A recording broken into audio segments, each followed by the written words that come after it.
Hello la LTN Team, j'espère que vous allez tous bien. Toujours 20 et CG pour vous accompagner vers le prochain bull run. Le monde de la crypto est un monde qui bouge très vite, qui évolue très vite, et rien qu'en une semaine, il peut se passer plein de choses. Bonjour à tous, salut 20. Eh bien ça tombe bien parce que dans cette émission, nous allons justement faire une première partie sur les news de la semaine. Alors 20, raconte-nous ce qui s'est passé cette semaine. Eh bien CG, figure-toi qu'en début de semaine, on a eu une info énorme. Est-ce que tu connais GTA ? Oh que oui, je me rappelle de ce jeu. Ça me fait penser au GTA 1, lorsqu'on avait la vue du dessus avec notre petit personnage qui courait comme vous pouvez le voir, avec ses beaux graphismes à l'ancienne. Bien sûr CJ, tout le monde connaît GTA. C'est certainement l'un des jeux qui a marqué le plus une génération et GTA 6 est attendu comme le messie. En tout cas, restez bien jusqu'à la fin car on en parle à la fin de la vidéo. Et pour commencer, on va parler de NFT. Et on va parler de NFT dans l'univers musical. Booba a été le premier rappeur français à utiliser les NFT pour sa musique et avec son audimat. Il y a également Freeze Corleone, il y a également Kobalade. Et cette semaine, il y a eu la vente des NFT de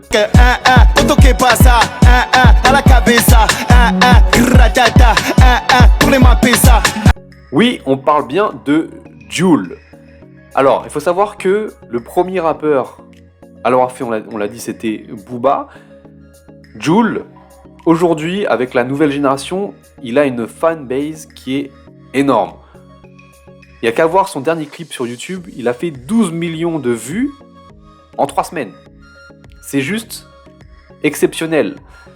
Alors, j'ai dit que c'était payant tout à l'heure, c'est pas tout à fait vrai. En fait, du coup, les personnes qui ont pré-réservé son album, il y avait du coup après derrière un code à renseigner pour un tirage au sort. Il y a eu 23 gagnants. Donc sur les 23 gagnants, à quoi ils vont avoir accès ? Il y aura 20% de réduction sur la boutique en ligne de l'artiste et des certifications physiques de l'album et des titres de chaque NFT lorsque du coup ceux-ci seront par exemple classés comme disque d'or ou disque de platine.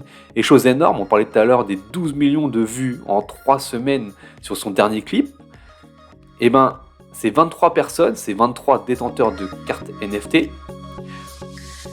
auront, écoutez bien, se verront reverser intégralement pendant 12 mois les revenus YouTube de 3 clips. C'est juste colossal.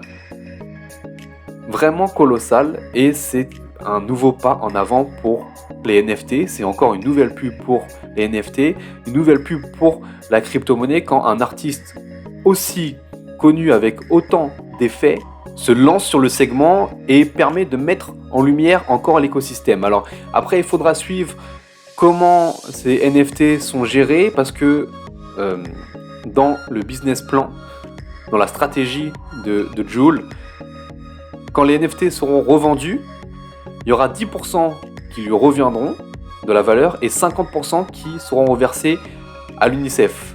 Donc il y a aussi un côté humain, un côté solidarité qui est intéressant. Alors CG, et toi, quelle est la deuxième info que tu as sous le coude ?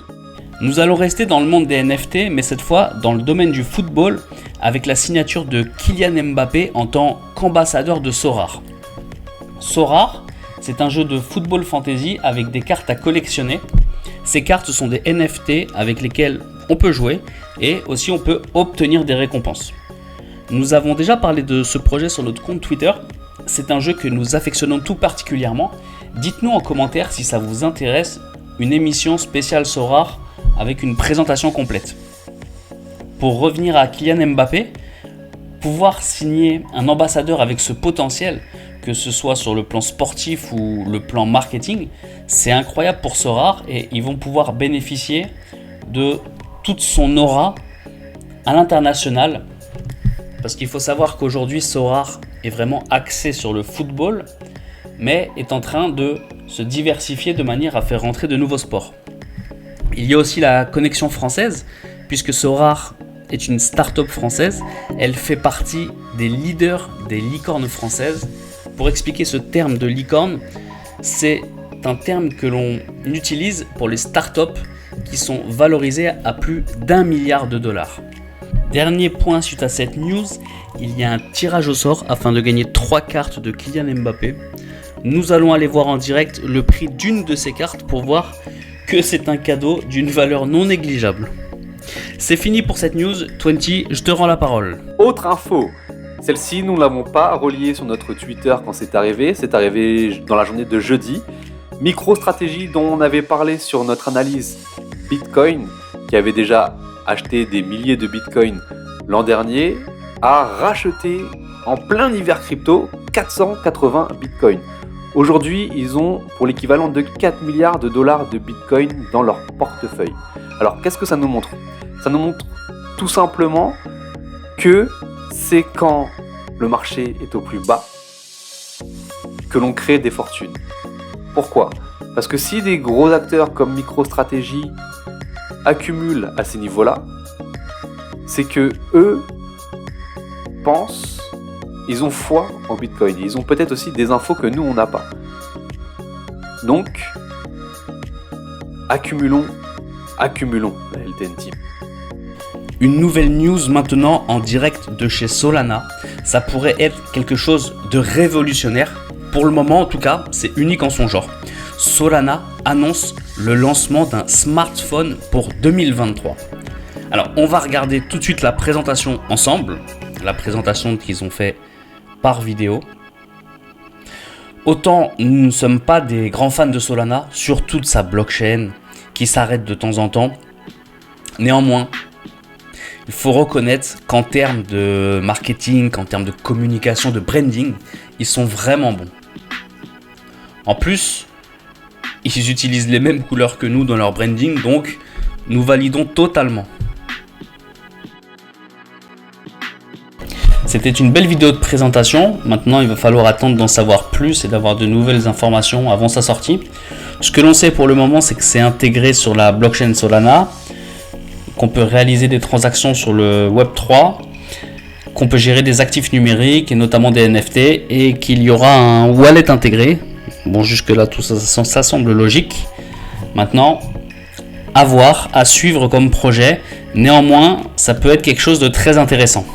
On arrive au clou du spectacle avec la dernière info, une info tout simplement incroyable.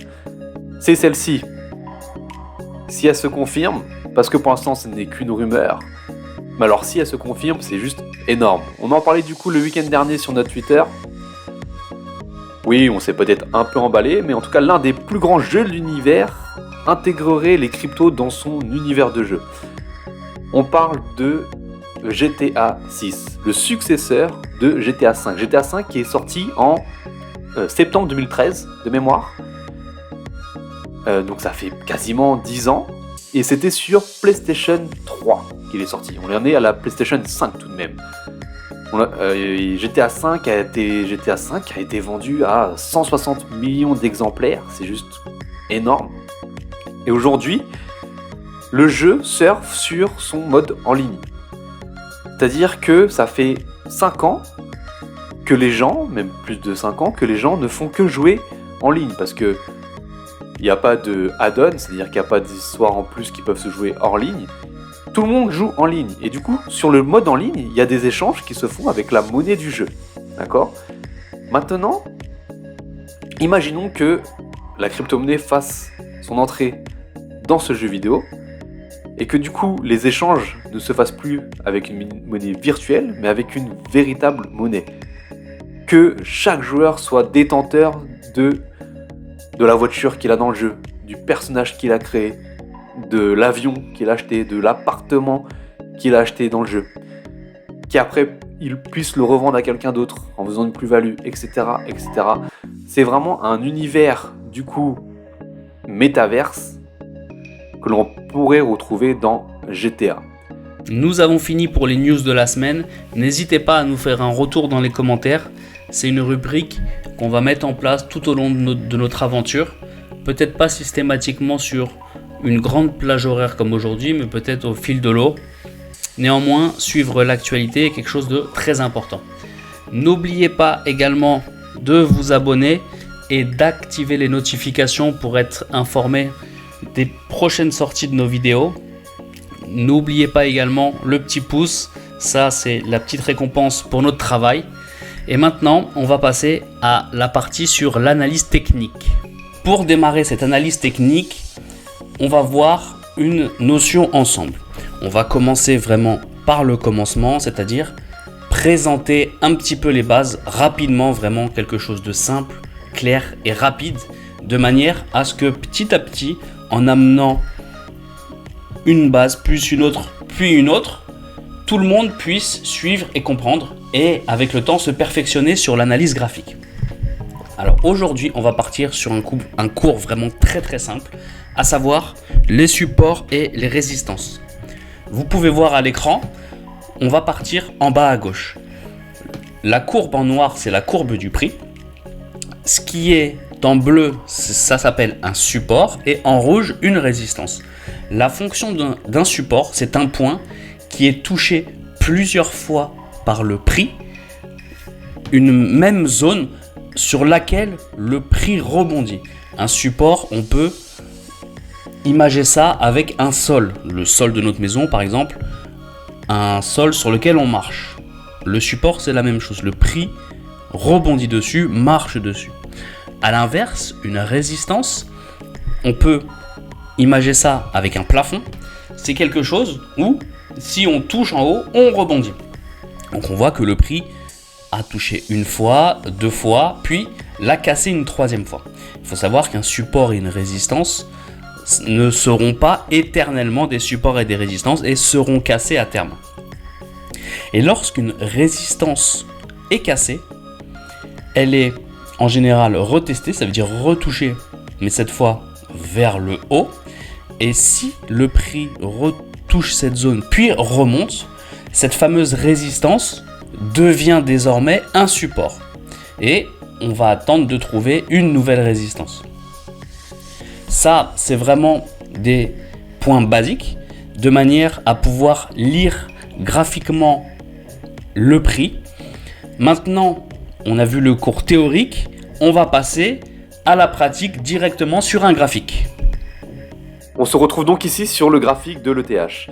Il y a deux choses à prendre en compte concernant les supports et les résistances, c'est que c'est l'action du prix et simplement ça qui vont créer les planchers et les plafonds. Et la seconde chose, c'est que les résistances et les supports que vous déterminerez sur des unités de temps plus longues, comme par exemple le weekly, seront plus fortes, auront plus d'impact que des supports et des résistances sur des plus petites unités de temps.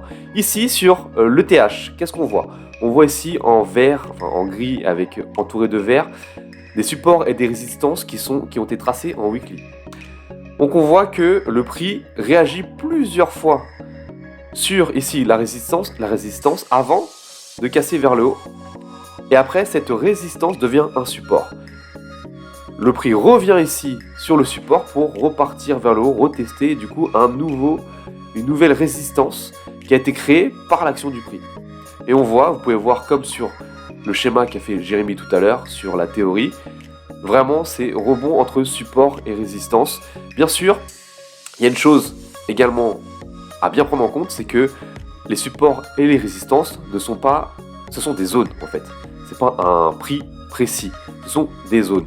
C'est-à-dire que là par exemple, vous voyez le prix revient plusieurs fois sur ce support-là, mais sur une zone qui fait tout de même entre 1700 et 1900, donc $200, une zone de $200.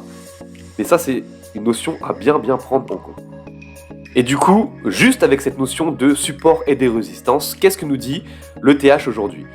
On l'a rebondi ici là sur un support weekly, donc une grosse zone qui avait déjà été testée auparavant et qui avait déjà créé un support auparavant. On peut encore remonter encore plus loin, mais en tout cas, le prix a très bien réagi dans cette zone-là et entre un support weekly et une résistance weekly. Donc, de manière théorique, le prix a de grandes chances de repartir tester cette résistance à 1400 avant peut-être de repartir vers son support et à un moment donné, il cassera soit par le bas, soit par le haut. Voilà, on ne rentrera pas plus dans les détails aujourd'hui. En tout cas, c'est une notion vraiment très importante et ça va vous permettre de pouvoir lire et commencer à comprendre les graphiques. Voilà, c'était quelque chose de très basique mais de primordial pour commencer à mettre un pied et à comprendre l'action des prix sur le marché et l'analyse graphique. Voilà, c'est tout pour aujourd'hui. On se retrouve très bientôt pour de nouvelles aventures. Ciao la LTN Team!